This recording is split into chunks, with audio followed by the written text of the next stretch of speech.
The street was dead empty, except for him. An old man sat hunched on the cracked curb of a forgotten block, dust swirling at his feet. He looked half-starved, scars carved deep into his skin, wrapped in rusted chains that clung to him like a curse. A crude wooden gag pinned across his chest like some twisted portable prison. In his hands, he held a battered staff, worn smooth by years, gripped as if it were a part of his own body. Nobody knew who he was. Nobody dared to ask. In the heart of a city ruled by violence and crime clans, he was just the chained lunatic. But that morning, 4 men came for him. 4 killers, 4 machines built for blood, bare-chested, barefoot, curved blades glinting in their fists. Mercenaries of the Yongwu clan, a crime empire that ran the district with iron fists and shadow rituals. Their orders were simple: erase the silent threat. Because the old man wasn't ignored by accident. Even a flicker of his eyes unsettled people. Birdsong stopped. Dogs went quiet. Even the clan bosses felt it, like standing in front of a sleeping demon. "Kneel down and die quiet, old man," the first one growled. The man didn't answer, didn't even lift his gaze. The second twirled his blade, ready to strike. But the second his foot touched the old man's shadow, everything changed. The chains moved, not with a rattle, like metal alive, roaring. In one motion, the old man raised his staff, spinning it like he breathed through it. The wood smashed into the chest of the first attacker, hurling him across the street and slamming him against the wall, out cold instantly. The second lunged, but the chains snapped around his ankles like snakes, yanking him down before his blade even touched the ground. By then, the old man was already standing, his eyes blazing with silent fury. The third tried to speak, but a sharp elbow cracked his collarbone before he could finish. The fourth froze. Fatal mistake. The old man spun, hurled the staff like a spear, and it sank deep into his gut. The sound of the air bursting from his lungs was too loud for such an empty street. 4 men, 30 seconds, not a single strike wasted. The old man sat back down. The chains, as if alive, slithered back around his arms and legs, returning to their place. Then came silence. From a distant balcony, a man watched. Shades hid his eyes. His tailored suit clashed with the filth of the neighborhood. He lifted a phone to his ear. Visual confirmation, he's awake. And the 4? Came a cold voice on the other end. Down. Maybe dead. He's lost nothing. Not speed, not control. A pause. Then the reply. So it's true. The master survived. And worse, he's starting to remember. As the bodies were dragged away and the clan scrambled to contain the chaos, the city kept sleeping. But someone was about to wake. By morning, strange graffiti began spreading across alley walls. Always the same image, a chained man, sitting, and behind him, 1,000 shadows closing in. In the cramped, pitch-black cell of an improvised basement, the old master sat once more, this time on a rusted chair, surrounded by iron bars and hidden sensors. Captured? No. He allowed himself to be taken. 3 days after dismantling the 4 Yong clan warriors, he was spotted walking alone through the steel and concrete veins of the industrial district. He wasn't running. He wasn't hiding. He just walked. Some whispered he was searching for something. Others swore he was baiting his enemies, leading them into a place where the chains of memory were stronger than the chains of time. And there he was again, seated in silence before hidden cameras and microphones, breathing slow, eyes closed. On the other side of the one-way glass, the man in the suit, the same one who'd watched the massacre from a balcony, stood still. His name was Elliot Feng, bastard son of a Chinese general and an American diplomat, former Western intelligence agent, now operating as a ghost consultant for the Yongwu clan. Dangerous, educated, obsessed with legends. He's not just a man, he's a living relic, Elliot muttered, pressing his hand against the glass. The last guardian of the blind brotherhood. At his side stood a young woman with cropped hair and a steely gaze, Naomi Rhee, field analyst, specialist in martial mythology. She knew who that man was even before Feng finished speaking. His real name's been lost for decades, but in old records they called him Chan Gui, the silent demon. Elliot smirked. If it really is him, the clan has no clue what they've just awakened. Far away, in a back alley, two boys scavenging scraps from a crate noticed fresh graffiti on the wall. The same chained figure, but this time his eyes burned like fire. Beside the image, one word scrawled in blood, Yi Hui.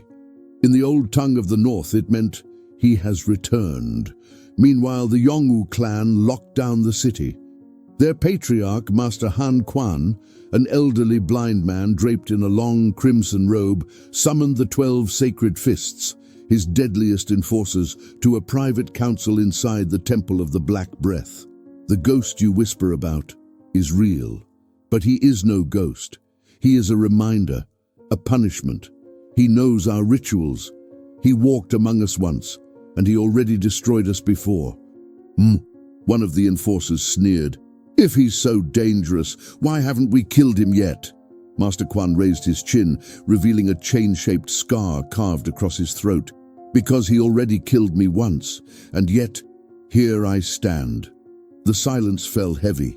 Inside the cell, the old man opened his eyes. For the first time in ages, he remembered his own name. He remembered the boy he once was, the temple in flames, and the promise he made to his master before it all fell. If evil rises again, my body will be chain. If darkness returns, my soul will be staff. I will sleep in oblivion, but awaken in fury. The chains around his arms stirred on their own, as if hearing the vow. He stared straight into the mirrored glass. Send them all, he whispered. Only then will I remember everything. Night dropped over the city like a curtain of lead. A starless sky conspired with the storm to come.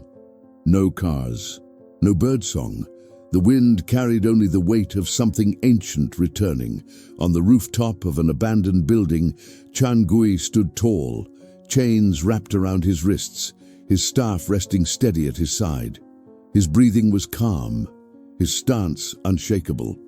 The city was about to turn into a battlefield. From the shadows of a nearby alley, the first of the 12 fists emerged. His steps barely touched the ground.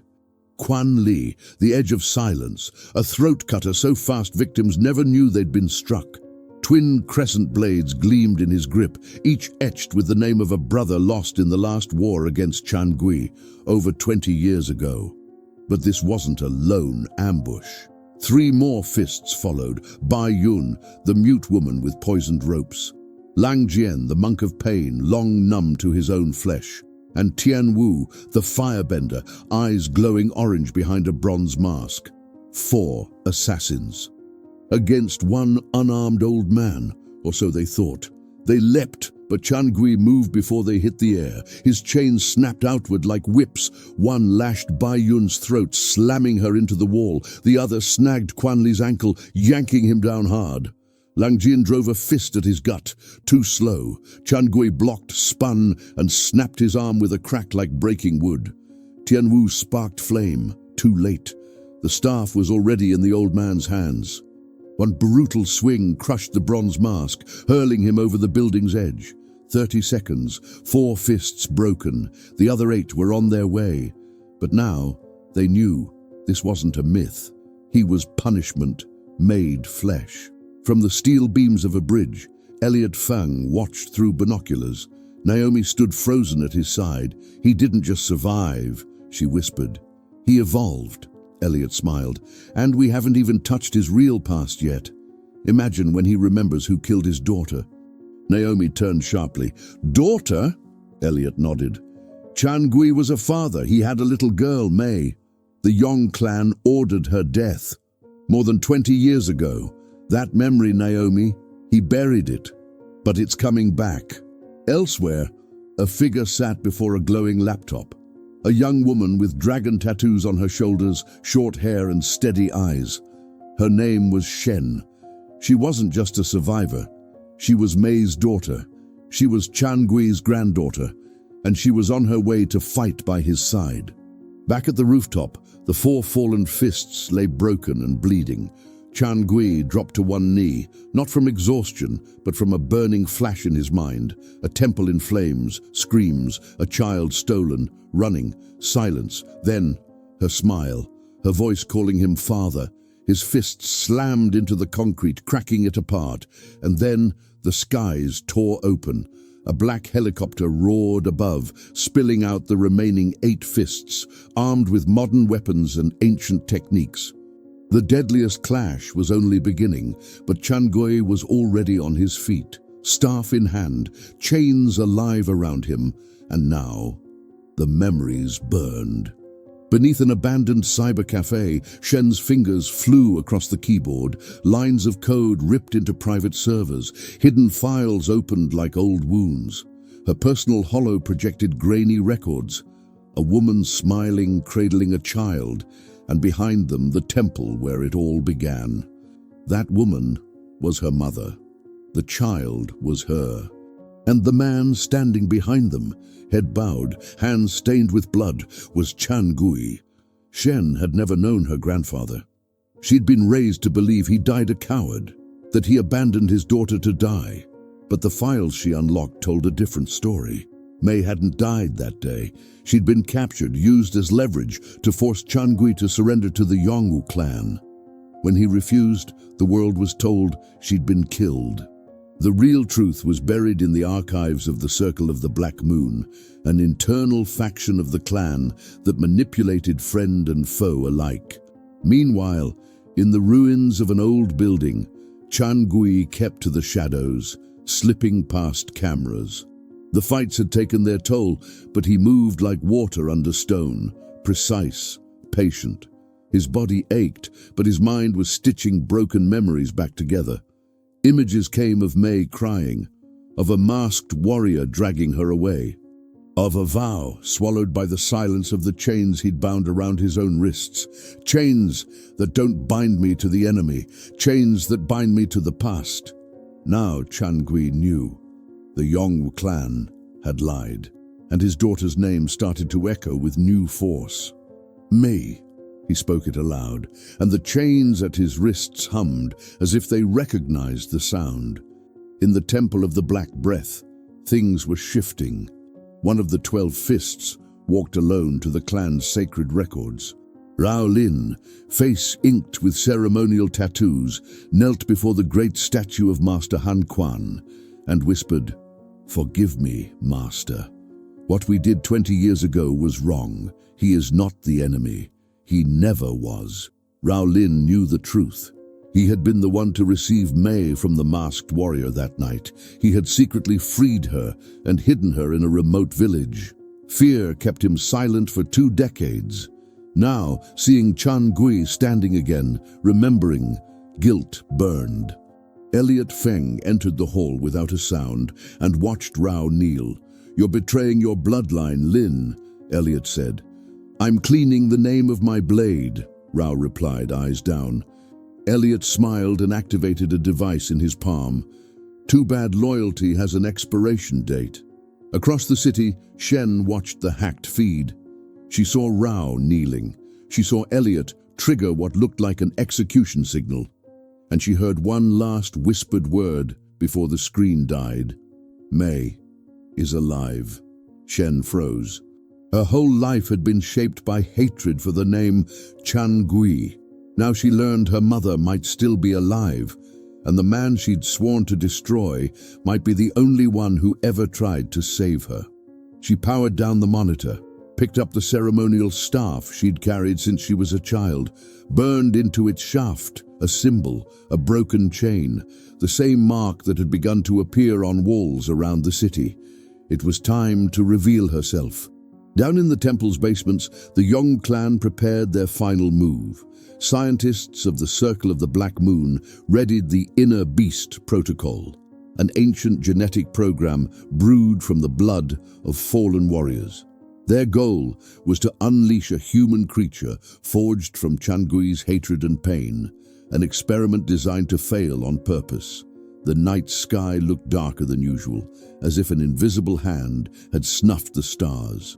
Silence hung over the Yong Temple, the kind that comes before a scream. In an underground chamber, red lights pulsed. 2 scientists made the final adjustments. Genetic code stabilized. Artificial memory serum injected. Activating the reflex. In the glass tank at the room's center, suspended in viscous dark fluid, a human figure hung. Not a clone, not quite a monster.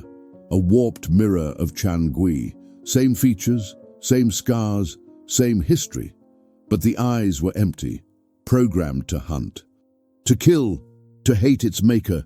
The inner beast protocol was live. Across town, Chan Gui felt something off. He knelt on the old dirt court where he'd last trained with Mei. Memories assailed him. Images of his daughter taken, of something worse. A scream, a knife, blood. But this time the picture shifted.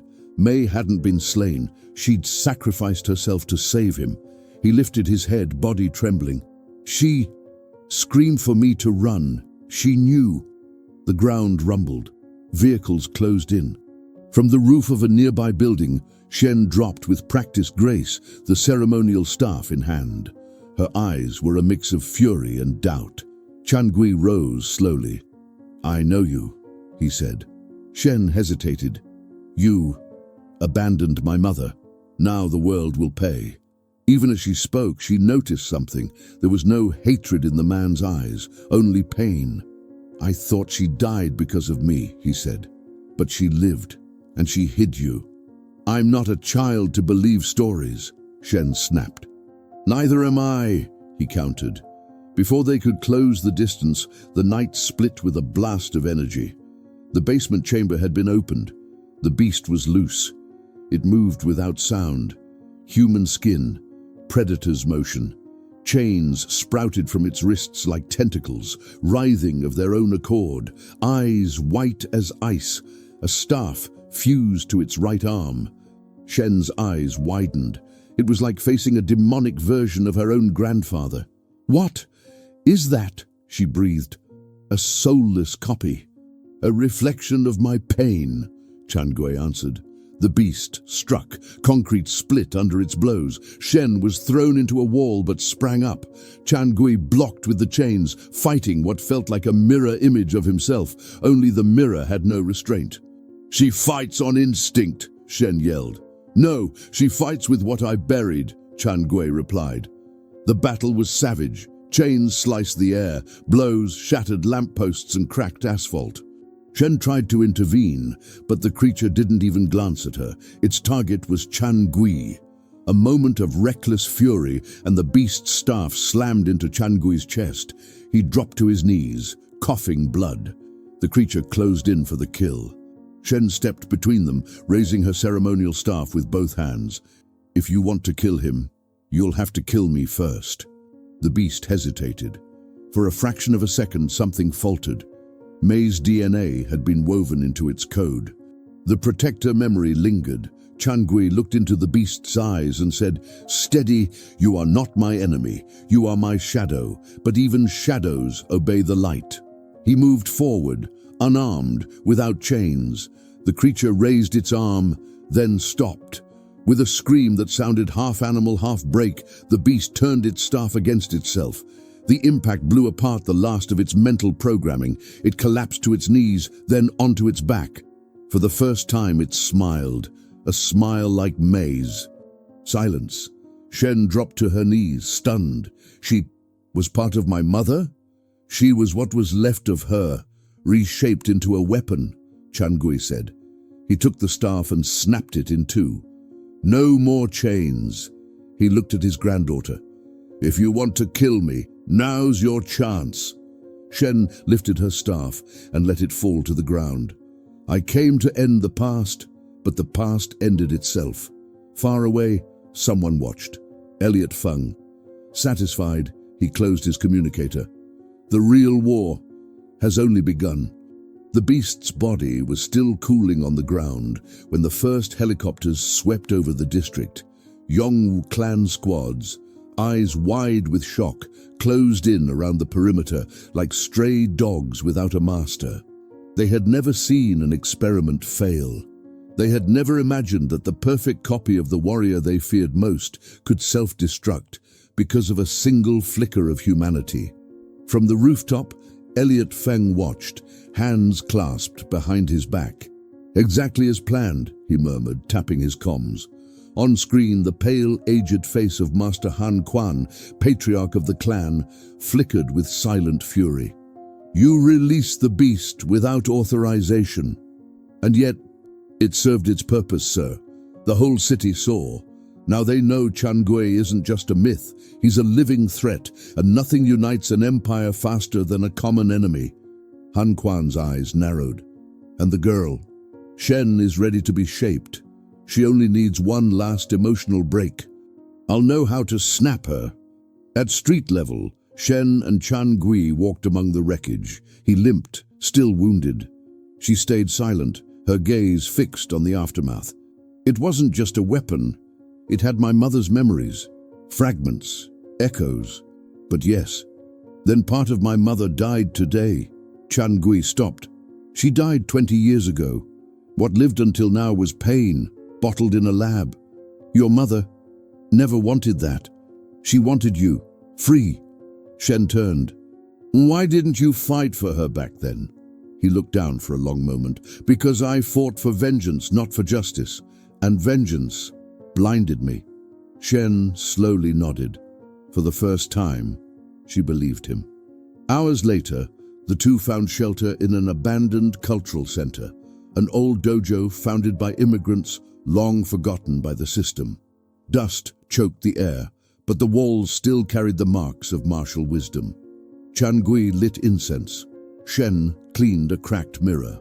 For the first time in decades, the place knew peace, but not for long. Inside the Temple of the Black Breath, chaos spread. The beast's destruction had fractured the clan's power. Younger fighters began questioning Han Quan's leadership. Rumors spread that Chan Gui had returned with an heir, that the legend was no longer myth, but maybe a leader. Then something unexpected. Rao Lin, the traitor who freed Mei decades ago, appeared publicly. Wounded, hidden for weeks, he hijacked an internal transmission and showed an old recording, Mei alive, hidden, protected by him. The truth hit like a bomb. The clan began splitting apart. A faction walked away from the temple in silence. Among them, Naomi Ri. Naomi reached the old dojo at dusk. Shen jumped up, ready to fight, but Chan Gui held her back with a gesture. She didn't come as an enemy. Naomi pulled off her coat, revealing the torn inner uniform of the Yongyu clan. "I didn't come to fight. I came because the clan is rotting from the inside. And you two, you're the only chance to cut the poison out at the root." Chan Gui studied her in silence. "If you cross this threshold, you can't go back." Naomi drew a deep breath. "I crossed it already." The three sat together under the dim dojo lights. Shen placed her mother's staff at the center. Chan Gui bowed his hands over it in respect. Naomi laid down the clan's insignia beside it, a symbol of rupture. That night, a new alliance was born. But far away, Elliot Feng stared at the city's digital map. Dozens of red dots pulsed. "Let's see how far the Chan bloodline can bleed." He activated a new protocol, Operation Double Mirror. The abandoned dojo became more than a hideout. It became a convergence point. Ideas, stories, and scars shared the same rotting wooden floor. The next morning, silence among the three was almost ceremonial. Chan Gui rehearsed old staff movements with half of the broken weapon, reduced to a crescent of wood, still deadly. Shen mirrored him, adapting the style into her own, rougher, sharper, urban, but rooted in tradition. Naomi spread maps, intercepted transmissions, and floor plans across the table. "What exactly is Operation Double Mirror?" Shen asked, wiping sweat from her forehead. Naomi didn't answer right away. She laid out a sheet of paper. Photos of missing people. They all shared one trait. They were former Blind Brotherhood members or descendants, all hunted in the past 2 months. Feng is building something bigger. Qian Gui stepped closer. He wants to make an army of reflections. Naomi nodded. This time, not just based on you. He wants genetic traces from the whole bloodline, including yours, Shen. The young woman clenched her fists. So we stop him before he starts cloning me too? For the first time, Qian Gui smirked. No one could ever replicate your stubbornness. She almost smiled back, but her eyes stayed heavy. I was raised to hate you, you know? My whole life shaped by absence. Qian Gui nodded. And mine by guilt. Shen took a deep breath. Then let's do it different. She extended her hand. Qian Gui gripped it firmly. Naomi joined, forming a silent circle. Their first test came 2 days later. One of the clan's cloning stations, buried beneath an old decommissioned military school, had been mapped by Naomi. The trio decided to infiltrate and free the prisoners used as genetic fodder. At the entrance, an unexpected trial. The defense system activated an AI modeled on combat footage of Qian Gui. To move forward, he'd have to defeat himself. He stepped in alone. The door sealed shut. The hologram formed in the center. It didn't just look like him. It fought like he had in his prime, relentless, merciless. The clash was brutal, chain against chain, reflection against memory. But at the fight's peak, Qian Gui did something unthinkable. He lowered his weapons. You're not my enemy. You're the version that consumed me. But I changed. The hologram faltered. The system, unable to process the anomaly, glitched. Seizing the opening, Qian Gui pressed his open palm to the core projection, ending the fight without violence. When he emerged, Shen was waiting. You didn't fight him, because that would be fighting myself, and I already forgave me. Deeper inside the station, Naomi found a girl about 14, locked in a capsule. Her features resembled Shen's. They've been trying to recreate you since childhood. Shen stepped close, touching the glass. We're taking her with us. Qian Gui hesitated. If we do, Feng will know where we are. Shen's voice was firm. Then let him. We don't run anymore. The girl was called Lian, Rebirth. She didn't speak, but her eyes recognized Shen. Back at the dojo, the group trained together. Shen with Lian. Qian Gui guiding Naomi through basic stances. Laughter, sweat, and honest words began to replace rage. The chains that once bound him now hung on the dojo's altar, not discarded, but remembered. They were my shackles. Now they're my warning. That night, Naomi received an anonymous message. Just one line. Next station activates in 72 hours. Chicago. Multiple mirrors. The war was about to escalate. And in the shadows, Elliot Feng analyzed streams of bioenergy data from the new prototypes. Family Chan, you think you're growing, but all you're doing is giving me more material. He grinned and activated the first of many double mirrors. The lights of Chicago burned like upside-down stars, cold, distant, and dangerously beautiful. Beneath a commercial skyscraper, hidden behind shell companies and empty offices, the Yongyu clan's largest genetic replication hub thrummed in secrecy. Omega Station. Qian Gui, Shen, Naomi, and Lian arrived in the city at dawn, not through the front gates. They came crawling through abandoned subway tunnels, guided by maps Naomi had stolen back when she was still working under Elliot Feng.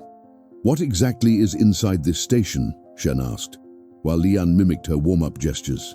They're not just making reflections here, Naomi said. They're accelerating mutations, rewriting emotional patterns, coding false memories, soldiers born already obedient. Qian Gui exhaled slowly. They're erasing what makes us human. The station bristled with biosecurity, DNA scanners, retina locks, even heartbeat trackers. But Naomi carried something no one else had, the Master Access Code, stolen weeks earlier, back when she was still Elliot Feng's agent. Once they breached the inner gate, the unthinkable appeared before them. 40 cloning tanks, 40 children. every one of them a twisted echo of the Chan bloodline. Lian stepped closer to one tank, pressing her hand against the glass. The boy floating inside was almost Chan Gui's younger self. "There are echoes," Shen whispered, throat tight, "and not one of them chose to exist." Chan Gui stood silent. If he destroyed the station now, it would all end. But doing so meant killing innocents engineered as weapons. Naomi pulled up the terminal.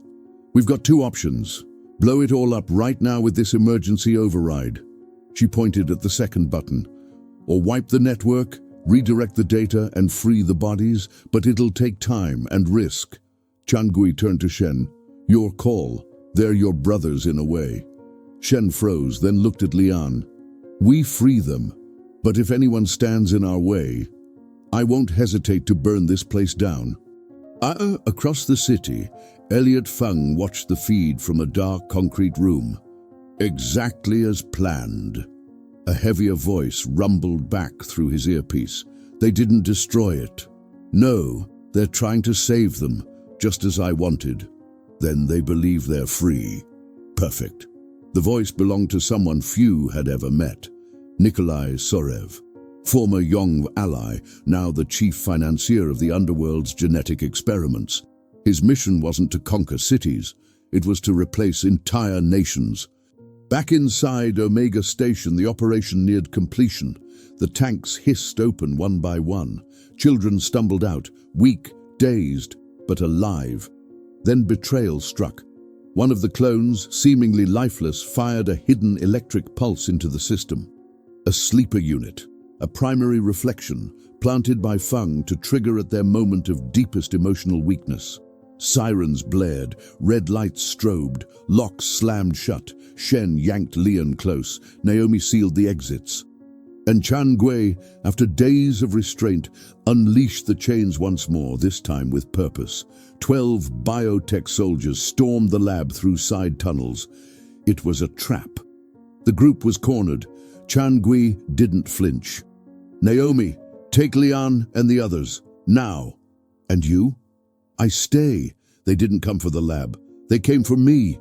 Shen stepped forward. "You're not sacrificing yourself. Not again." "It isn't sacrifice if it's my choice." Naomi triggered an alternate evac route.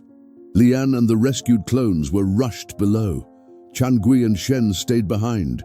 Chains whirled in the air. The mirrors attacked. And in the middle of the chaos, Shen locked eyes with one of them. Her own face, a flawless reflection. Only this reflection spoke. "You're late. I am you, but without the flaws." The lab shook with the sound of metal tearing flesh, ragged breaths, and muffled cries. The 12 double mirrors fought like predators. Refined technique, blank expressions, machines with borrowed souls. But Chan Gui was no myth. He was living memory with centuries of wisdom, mistakes and redemption alike that no algorithm could replicate. His staff carved the air with lethal grace. His chains writhed like starving serpents. Every strike didn't just break bodies, it shattered the versions of himself he had already cast away. Beside him, Shen battled her most terrifying opponent, her mirror self. Mirror Shen didn't hesitate, didn't doubt, didn't feel. Pure technique, cold precision. "You'll fail like she did," the reflection said, spinning twin blades. "She..." "Who?" Shen asked, straining to keep pace. "May, your mother. She cried before she died, not from fear, but because she knew you would cry too." Rage burst through Shen. She lunged, slashing furiously. But Mirror Shen parried every strike as if reading her thoughts. "You carry Chan blood, and with it, Chan weakness." From behind a console, Lian whispered through the comm, "She's using your thoughts. She's wired to predict your emotions." Shen shut her eyes, breathed, and changed. She stopped fighting like Chan, stopped fighting like May. She fought like herself. One sharp strike, another. A spinning blow that dropped the reflection hard against the floor. Shen stood over her double. "I am flawed, but I'm real, and that you'll never be." Elsewhere, Chan Gui staggered, blood running down his face. His body shook, but his eyes were calm. One mirror closed in, a younger, faster, stronger version of him, but empty, soulless. Chan Gui let him approach and embraced him. The mirror froze, stunned. "I forgive you," Chan Gui whispered. "You're the version that never learned love, and love is what makes me real." The reflection collapsed, not beaten, emptied. No mission, no meaning. It simply faded. High above, Elliot Feng watched from the tower. His confident mask wavered. "They weren't supposed to win." A voice cut through behind him. "You never understood what you were trying to copy." Naomi, gun leveled. At her side, Rao Lin, the exiled warrior, now walking with purpose. Elliot raised his hands, calm. "What do you think you're changing? The genetics are already out there. The world will be inherited by those who control the reflections." The door burst open. Chan Gui entered, bloodied, scarred, unbroken. "You forged reflections of flesh, but you never grasped what spirit is." Feng smirked. "Oh, Chan, what if I told you? You're not the original." The room froze. He tossed a file into the air. A hologram flared to life. Grainy footage, black and white. A lab, a baby, and the face of Chan Gui, only older. "You were the first experiment, Chan, a clone of the true master of the Blind Brotherhood. They erased it from you." "But I dug it back up." Shen staggered, pale. "Is that true?" Chan Gui stared at the image, then smiled. "It doesn't matter, original or reflection. My choices are mine, and they can't be replicated." He stepped forward and disarmed Feng with a single palm strike. Then, without hesitation, he shut down the system with one final command. Every tank, every protocol, deactivated. On the lower floors, the last reflections crumbled. Silence replaced the storm. At the building's exit, under Chicago's cold drizzle, Shen, Naomi, Lian, and Chan Gui gazed out at the horizon. "And now?" Shen asked. Chan Gui drew a long breath. "Now, the legend ends and life begins." He dropped the chain onto the ground, stepped on it, and walked forward. Without the reflections, without the experiments, without Feng, the world beneath the surface began to realign. Chicago carried on, still alive, but breathing differently now. In a renovated dojo on the city's edge, 3 figures trained to the steady rhythm of footsteps on old wooden floors. Lian, finally free, practiced swift movements with a short staff tailored to her small, quick frame. Shen, more grounded, had abandoned her blades to teach the neighborhood kids, children once lost to gangs and alleyways. And Naomi, though still shadowed by her past, now guided young ex-members of cells like hers, helping them find real purpose. And Chan Gui? He left. He didn't run, didn't hide. He simply left. He placed the ceremonial staff on the altar, broke his chains into 4 pieces, and buried them in the 4 corners of the temple, north, south, east, and west. Let the next steps of the Chan lineage be forged not of steel, but of choice. That was the message he left behind, scrawled on a simple scroll hanging in the dojo. Some say he was last seen walking silently through the mountains, carrying nothing but an old cloak and a bag of tea. No one can confirm it. Maybe he stopped being a legend. Maybe he finally became just a man. And that was enough. The stories of the mirrors, the Yong clan, and the genetic war vanished from the surface, smothered by media, bought out by governments. But those who lived it remember, and every month on the steps of the dojo, someone leaves a rusted chain with a folded note beside it. On it, just one line. "He didn't chain us. He set us free." Years later, in a mountain village in Colorado, a child trained alone atop a stone. The movements were simple, but carried something ancient. An old man, grey-bearded and calm-eyed, watched from a distance. He wore no chains, carried no staff, only a smile. The child turned, as if sensing him. "Master?" The old man nodded slightly and slipped away into the trees. He left no footprints. only the faint crack of a branch far off, and the whisper of a phrase carried like wind through the leaves. Freedom isn't learned, it's practiced. This story isn't just about clones, battles, or legends. It's about choices, about what we do with pain, with the past, and with what we inherit or refuse to carry. So I'll ask you now, are you repeating someone else's reflection or carving your own path? If this story stirred something in you, share it. Leave a comment. Tell us what you felt, what you learned, or what you would change. The legend ends here, but its echo continues only if it's heard.